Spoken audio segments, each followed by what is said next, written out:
When Sushi Striker was first revealed back at E3 2017, I didn't really know what to think of it. It was just this weird action puzzle game of some sort by indieszero. They're the people who made Theater Rhythm Final Fantasy and the NES Remix games. It was pitched as this action puzzle game coming to 3DS in 2018. You know, we just saw Mario Odyssey, a lot of stuff with the Switch, and it was weird seeing this 2018 3DS game being trotted out there. And then we got to early 2018, where it turned out that Sushi Striker, The Way of the Sushido, was coming to Switch in June on 2018, as well as on 3DS. And now at PAX East 2018, we all got to play it. So at this point, I've played and watched close to a dozen frenzied matches, and the potential glory of Sushi Striker is really starting to click with me. A learning curve is definitely present, and it's something that's very well represented by my initial playthrough of the game. I got to go through the Nintendo booth playthrough of it, where I started off at rank D. My second matchup was at C, then B, then A.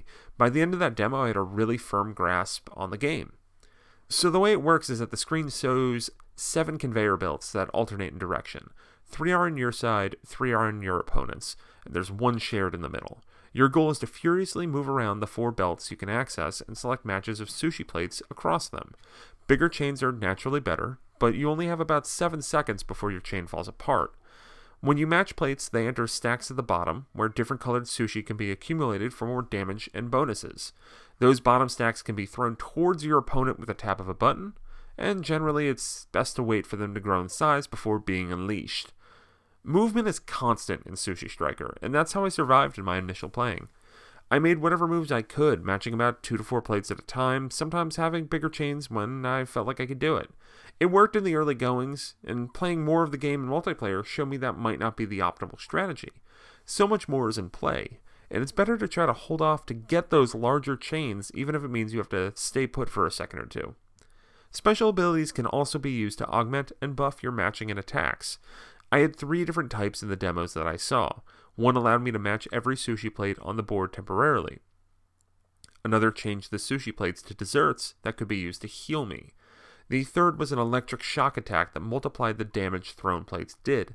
Stacking that with a large pile resulted in massive damage. While I didn't see these in action, more are in the game as well. Then they can customize your character as you see fit and, have your preferred playstyle and your preferred loadout. Some of the others reflected attacks, they did double damage, or even just threw up a shield.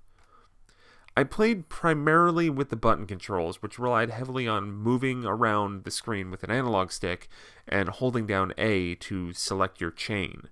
And then you'd use the shoulder buttons and the D-pad to do your special abilities. There are touchscreen controls, and they're present in handheld mode only, naturally. I have a feeling my preferred method of play might be a mixture of the two, since dragging a finger to select chains felt more natural in my brief time with it. With those action puzzle mechanics as the base, Sushi Striker also seems to have a story that is super anime. I didn't see that much of it, and I couldn't really make a whole lot of sense of it, but it's filled with larger-than-life characters and shockingly intricate animated cutscenes. The whole thing gave me flashbacks to Puyo Puyo Tetris's ridiculous story, which served as a pretty good surrounding for excellent puzzling. I hope Sushi Striker's story does the same, giving me an enjoyable context to mess around with the potentially deep and engrossing puzzle concepts. The demo we saw only featured some story levels and only local wireless multiplayer, but the final game, due out on June 8th on both 3DS and Switch, will feature split screen and online multiplayer. Here's hoping the promise shown through this PAX East presentation of Sushi Striker is reflected in the final game. Even if Sushi Striker is a little challenging to play on an empty stomach, the basic action puzzle concept is ripe with potential, and I am personally very excited to see this game when it finally comes out.